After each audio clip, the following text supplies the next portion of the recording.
Welcome to the Interviews Podcast. Il cross, prima intenzione, Bobo anticipato, palla vagante, mette giù, recova, il tiro,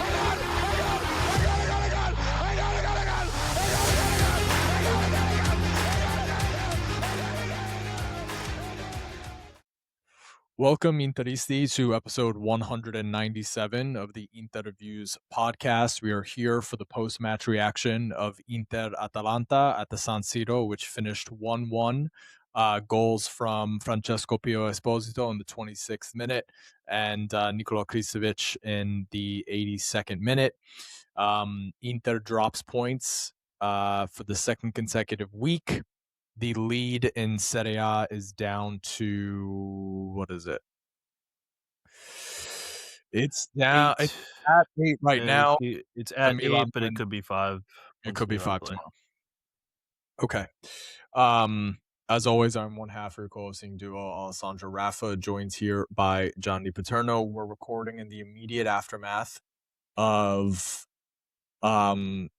witnessing something that feels very, very serious. But very familiar. Very serious, very familiar from a couple different points of view. And I think that these are really the two topics that are going to drive most of the conversation for this episode. On one hand, Inter put forth the kind of performance that is indicative of a feeling of sleepwalking their way to try to win this title, or not necessarily really going for it, kind of just like, taking it easy, which is, I said earlier, it's serious. That's a very serious issue. And then the second piece of it is what is the possible explanation for what took place with the referee at the end of the game. Egregious. Absolutely and totally egregious. And we'll get into it all today. Johnny, where do you want to start? You want to talk about the team? You want to talk about the incidents? Let's just go to Casey's speak pipe first. Okay. Let me pull that up here 1 sec. Just because I don't want to Have you listened repeat to it yet? ourselves or have to say the same thing. No, I haven't. Okay. All right. We'll kick it off with Casey.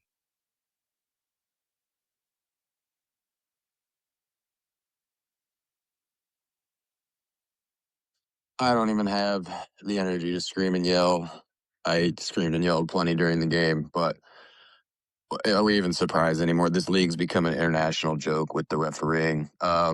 Dumfries pushed in the back. I mean, was it kind of a ticky-tack foul that's given? Yes, but where have you been? Anytime a defender falls because there's a gust of wind this year, it's a foul given, but I guess not with Inter. And then even after Sommer spills it, shocker of the year. Then we get to put our studs into Fratezi's foot in the box. Not only is it not given, we don't even look at it. Nothing to see here. So if one more person says Marat league, then they're just not watching. I'm fucking pissed. But my initial question before all this happened that I wanted to ask you guys is, I know a lot of people are for some reason seeming to be ready to let Dumfries go in the summer, but I thought again today he proved he makes a huge impact. So I want him to stay. I don't know what you guys think. Obviously, if the release clause comes in, we can't do anything about it. But curious on your thoughts for Xanther. All right. So, Casey mentions the two incidents. Let's get into them one by one. The first, Atalanta's goal. Dumfries is protecting the ball. Suleimana comes in behind him. For me, I don't like a defender going down that easily. Dumfries is quite a bit larger than Suleimana, and I don't love that. I think that's too risky because I believe he could have stayed on his feet a little bit more.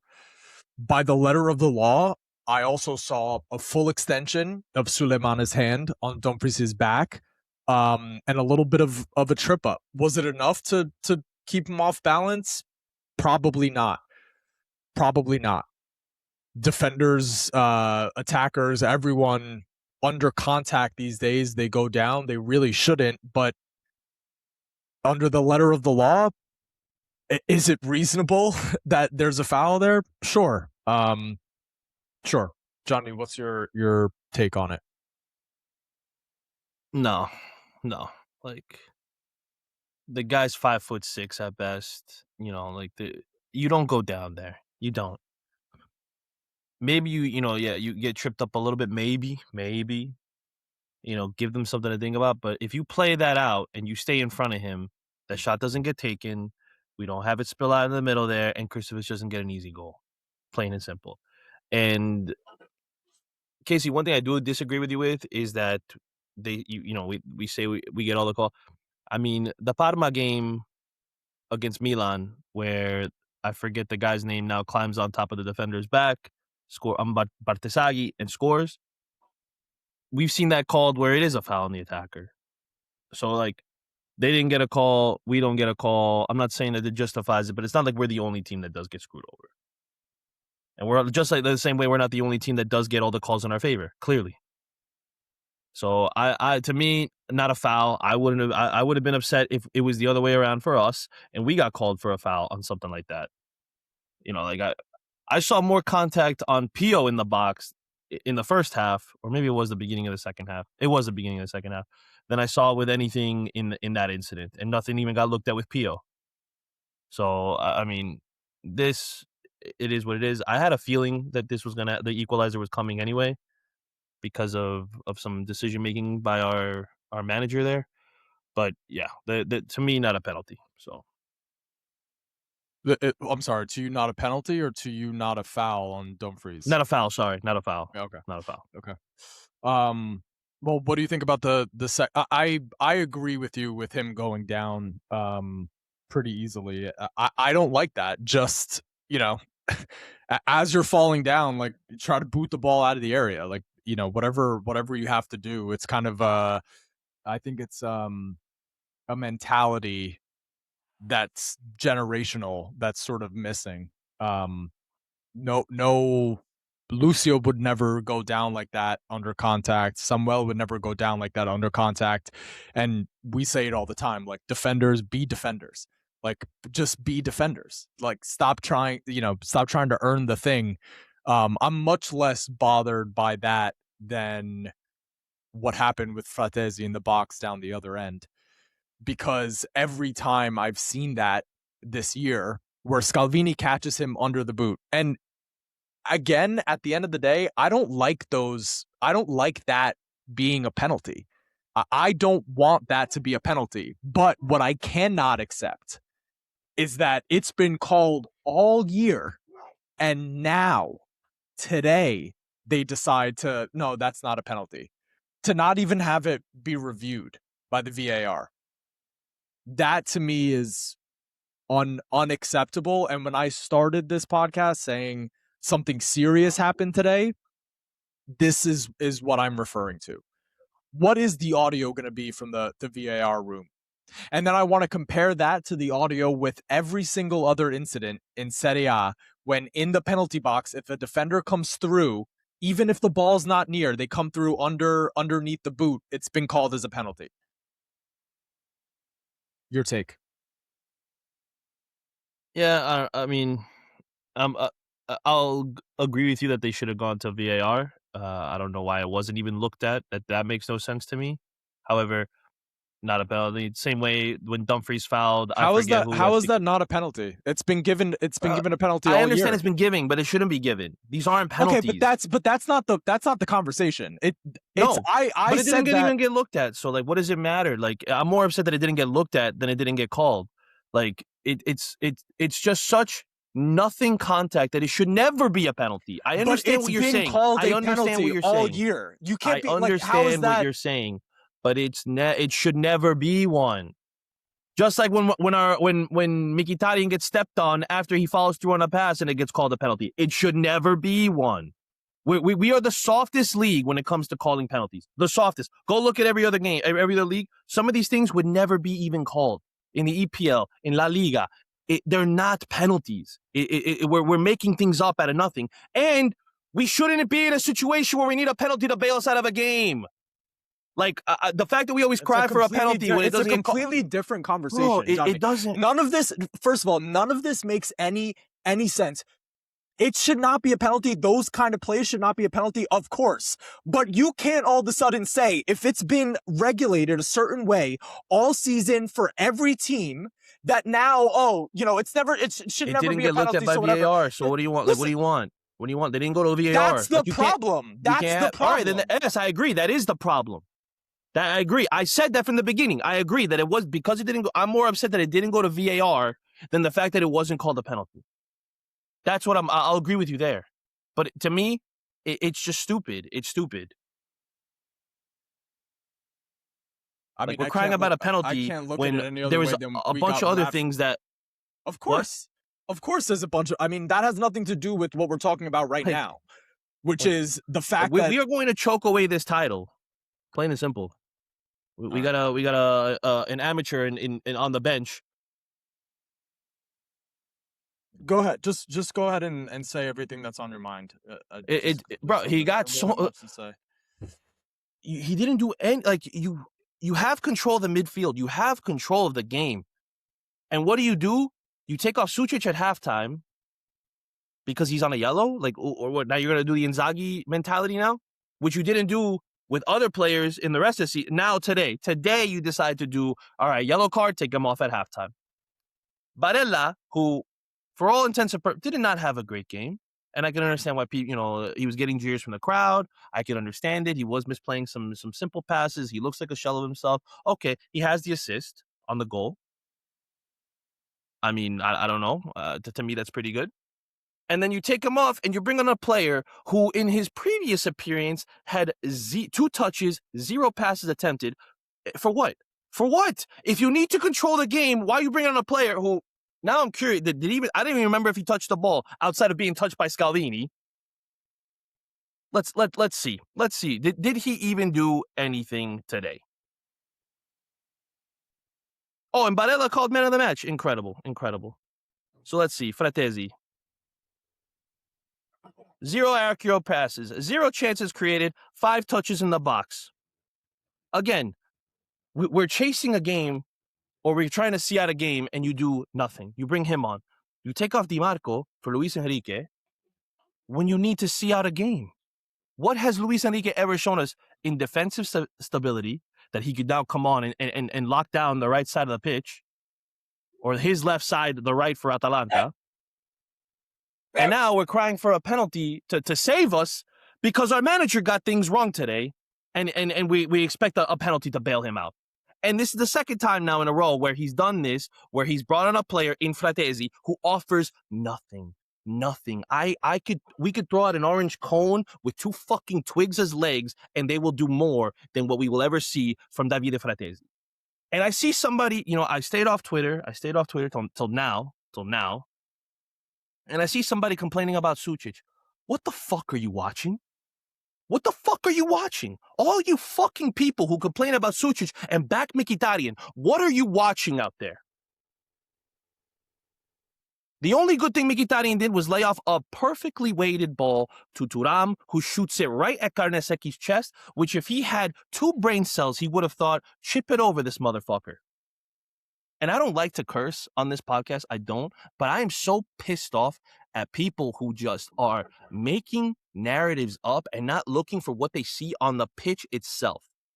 You want to cry about a penalty? Fine. I'll concede to that. You want to complain about a referee decision on Dumfries? Okay, I could hear you. I could hear your cries for that. I may not see it that way because he outmuscles him 10 times out of 10. And he should have stayed up on both feet. But when nobody wants to question a manager who gets every substitution shot, except for the Boni play, because Boni was probably the best overall attacker, minus, again, unable to get the final product off, but held up play was fantastic. Laid off for them, I'd say 95% of his passes were well placed, -1 towards the end of the game where he just misplayed it and Atalanta went on the counter. But we have ownership who are fucking idiots, management who are just fucking blind, a coach who just I am so done for the 3-5-2. And Alessandro, I know I messaged you about wanting to do a in and out episode and what formation we want to go with. I cannot tell you I cannot wait to see the 3-5-2 be gone at this club. I don't even want to see a back three ever again. And the only reason I don't want to see it ever again is because, look, most of the leagues that we're scouting, they don't play with a back three. So this is why we're not finding right center backs or the right profile to play center back or the right player to play on the wing or the this or that. We can't find shit because nobody else is doing this anymore. Our league is the only one that's still running this stupid fucking shit. You're seeing clubs from all the way down from Pisa all the way up to Inter still running the same 3-5-2 boring shit, copy, paste, repeat, whatever you want to say. I am fed up with it, and I cannot wait until this stupid ass formation is gone. This mentality where we have to keep it consistent, keep it going.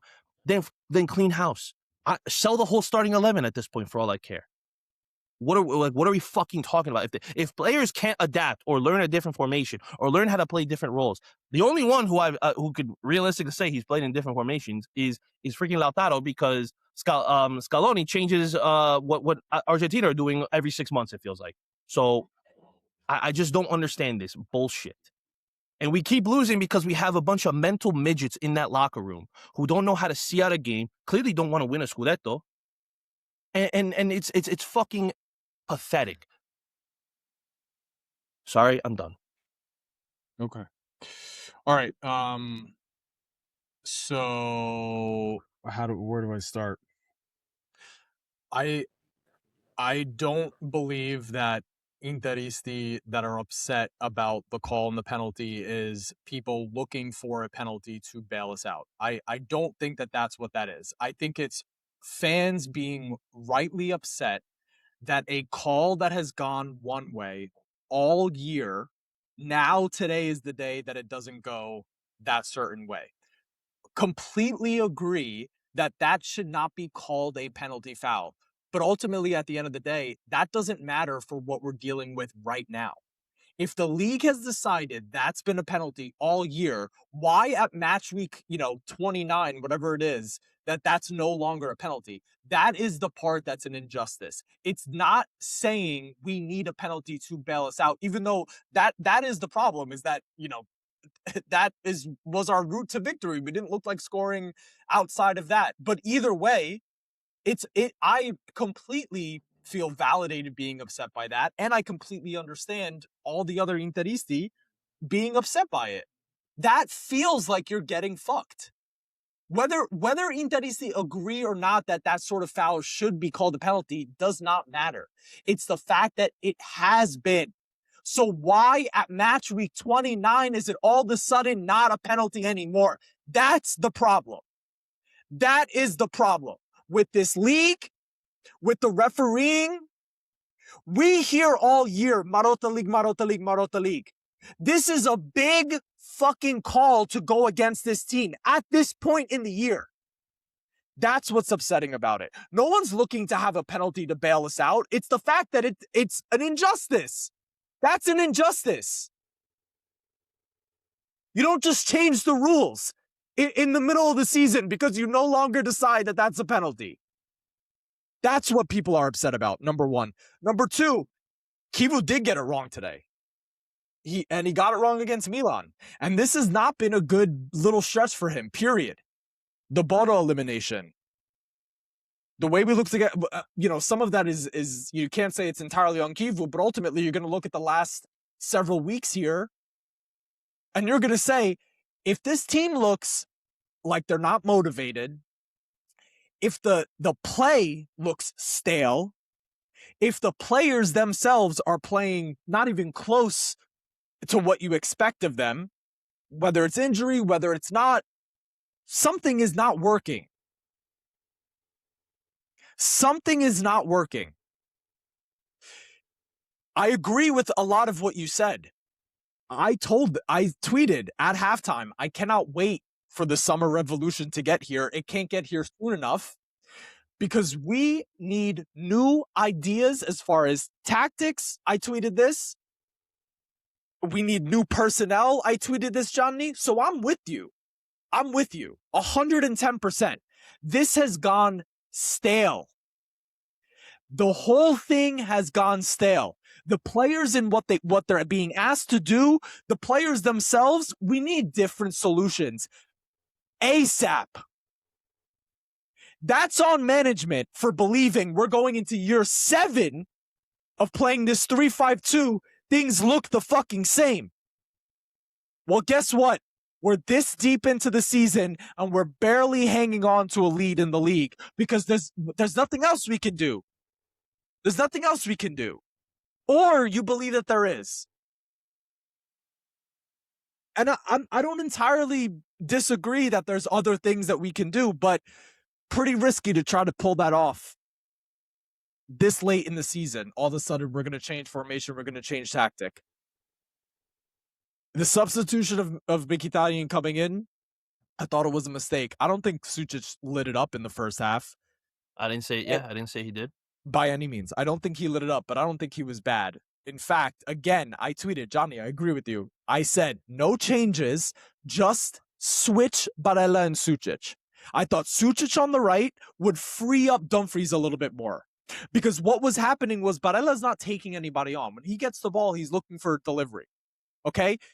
Dumfries wasn't getting the space to try to make a run in behind. He wasn't getting whatever. I thought the threat of Sucic on the right side, because he can pick up the ball with his feet and start moving, would open up some space for Dumfries. And I thought Barella, combination on the left with Augusto and with Di Marco and with Pio, I thought that would be exactly what we needed there. So I completely disagreed that Mkhitaryan comes in. I don't know if it's rotating minutes, but even if it is, we can't be doing that at the point in time where we need to start winning these games. Where we not need to start winning. We need to win this title. We need to win this title. And it's not the time to make these changes. Can I counter with something though? Go ahead. Why is it that Allegri is able to make a tactical change going into a derby and we're not able to make changes this late in the season? I'm not saying to do it every game the rest of the year, but you do need to maybe, I don't know, surprise somebody, maybe try something different that they're not expecting. I'm not saying I want to see a 4-2-3-1 all of a sudden, but you could definitely try one thing. It's possible. You've seen it work at clubs with lesser talent on paper. And we're the only club that can adapt, that can't try, can't think outside the box. Or is that it? Is that that our Kivu is so limited tactically that he can't fathom just one different idea? I don't know. That's a valid question. That's a valid question. You know, the only time we ever change is at the end of the game. When we're either down and it's too late, and nothing's really going to make a difference because they could just saddle up shop. And it's just, yeah.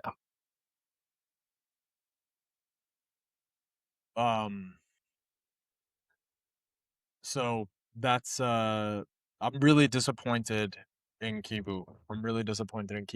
And then I also have to, I have to address the players and their attitude Yeah. and their motivation. And you brought up, we have a bunch of mental midgets. We knew that what Kivu would have to deal with what these guys dealt with off of the back end of last season was going to be difficult. But it looked like they had sort of turned things around. And then in the past several weeks, there's been a few big things that have created a lot of noise around Inter. The Juventus incident, the elimination from the Champions League. Everybody took their turns taking shots at this team. But they have to have the focus, the want to prove things wrong, to just lock the fuck in and play their game.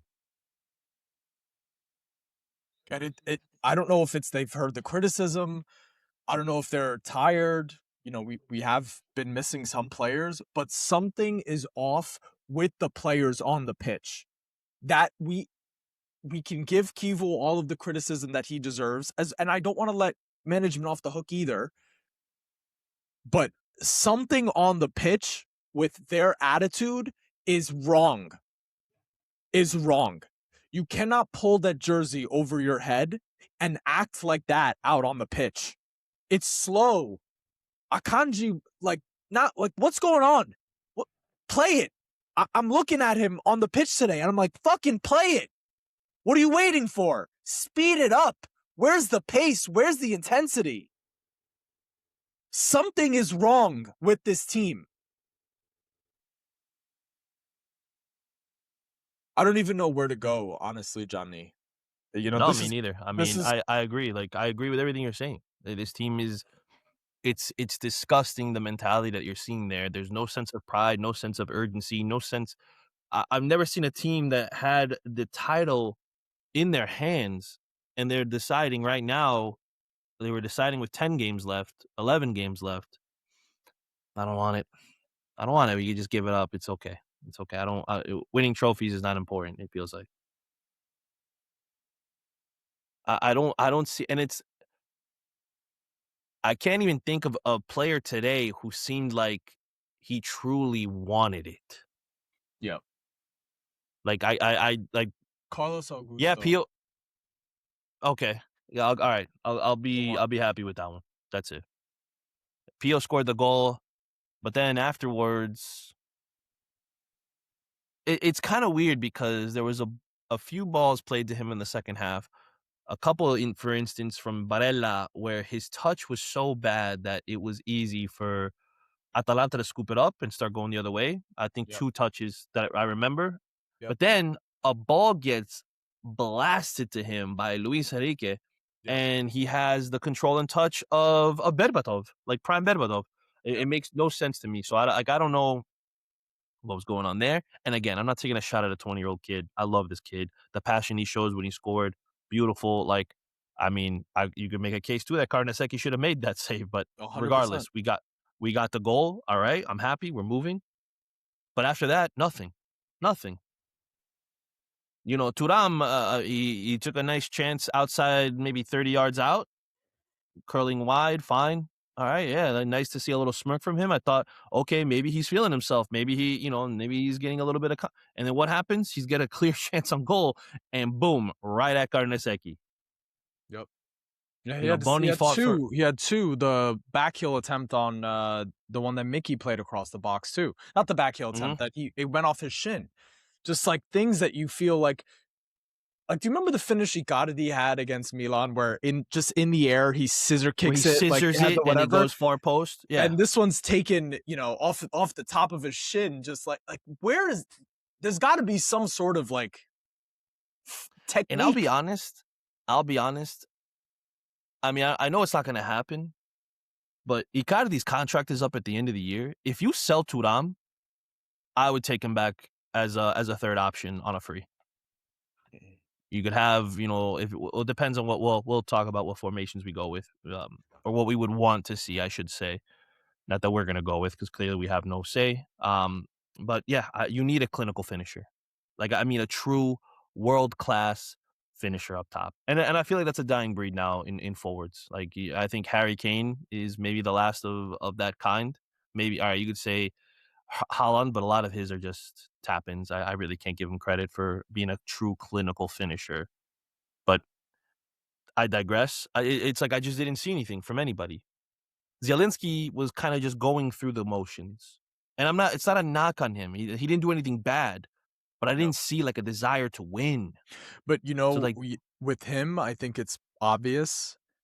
He has the burden of having played all these minutes while Hakan, has been down, Barella has been down, various people in the midfield. Zielinski is fair.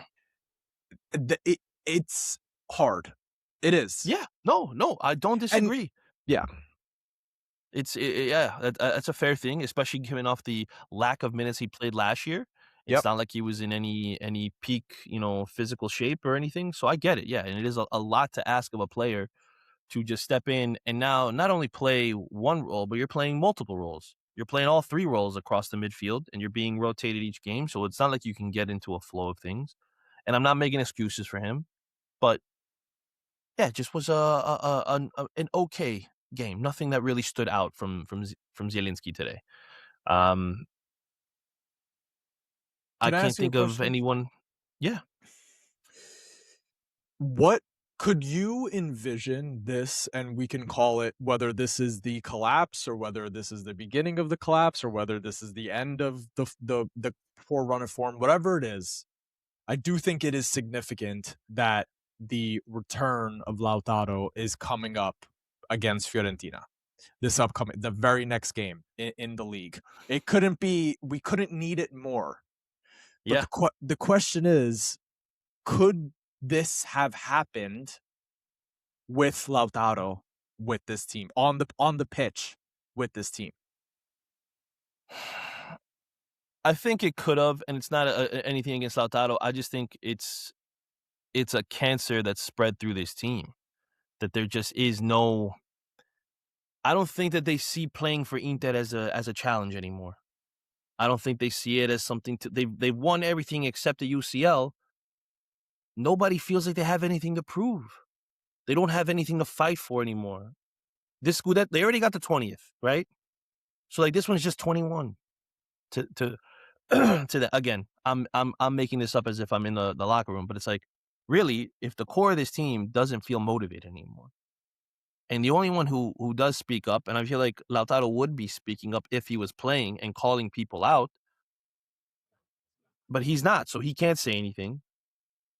But I feel like he's the only one who would be able to galvanize this team enough to maybe just at least eke out points. Not saying that he's going to inspire and it's going to be a complete 180 from what we've seen today, but I think we would be able to get maximum points. Yeah. And I think it is we said it last week, but there and you said it you tweeted out, throughout the game how badly we need a refresh. Or a revolution. I forgot which word you Yeah. used, but whether you said revolution or if you said revolution, I agree.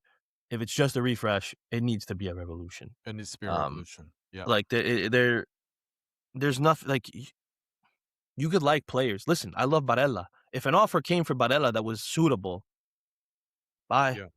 Yeah. I'm okay with it. I'm okay with it. He's my favorite player on this team. I defend him like nobody else. But I'd be okay if it means that we get new blood in here. People who want to prove something, to want to fight for the colors, who bleed black and blue. Like if you want to build around Lautaro Di Marco and Pio and say fuck all to everybody else, I'd be fine with that. Um, I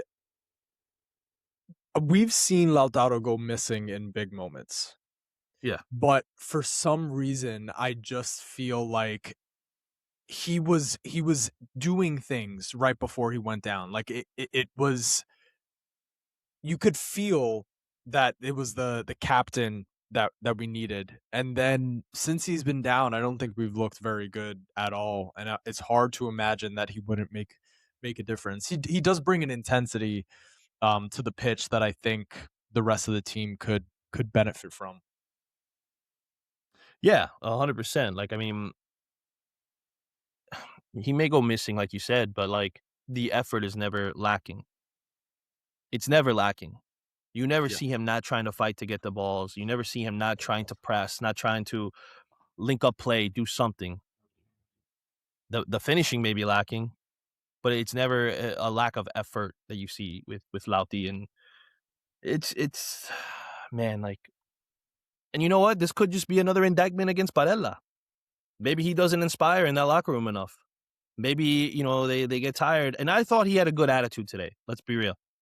When balls went out of bounds, he was still clapping people. When they overshot him with passes, he was still clapping at people. He was still trying to, and maybe somebody told him, hey, you got to change your attitude. You got to change the way you approach, speaking to the rest of the team because it's not working. And maybe that was it, but who knows? Maybe it's too late now too. They're just like, oh, he just doesn't. Um, inspire greatness out of the rest of the team. So yeah, I was just thinking through like different things that they could have done today. Even in terms of you don't necessarily have to flip the formation up, but even in terms of the different like throw a different look at Atalanta. Could you not have dropped Barella deep and moved Zielinski back up into Mezzala and have him, yeah, him and Sucic? Sucic on you the could have. right, Zielinski on the left, probably their preferred Mezzala role. Like, can't something it like without rocking the boat? You don't always have to feel like you're rocking the boat. And maybe this is the lack of experience, but can a simple thing like just switching two positions? I feel like that would have done something. 100%. But it's almost like it seems like a Tetris board to our manager who just doesn't know where the pieces fit and how to make it fall into place. It's crazy. It's crazy. And I have been a big defender of Kivu, but lately I am noticing his extreme limitations, and that this is just too big of a jump to go from Parma for 13 games to managing Inter. I just think it's too much. And even if we do win the title, which I hope we do, I'm not saying that we are going to collapse, but it's starting to look like there is going to be slip ups that we need to stop the bleeding. Um, I still would be looking to replace him. I would be. You need to bring in somebody, in my opinion. I As can't much as I love the person, yeah. I would rather go with someone experienced. I can't say that because A, if they switch back into it and kill this thing off, like that shows something because listen, no other manager with his level of experience has been asked to do this. And this is not saying like, "Hey, I'm okay with what's going on." But I'm a human being. Like this is real life. These people are human beings. It's real life for them. This is something that Allegri can get through because he has the experience to be able to get through it. This is a lot is being asked of Kivu right now, a lot, and it's not working out right now. It's not working out right now. But I don't know what the rest of the season is going to look like. Who knows? Lautaro comes back this weekend.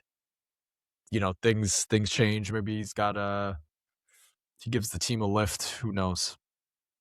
Who And if we knows? lose to Fiorentina, what does your opinion change at all? I mean, the rest of the season has to play out the way that it's got to play out. I'm not going to do, game after game, I'm not going to do game after game. If we lose to Fiorentina, you got to see what happened. But that's how I am. So I don't begrudge you for how you are. All right.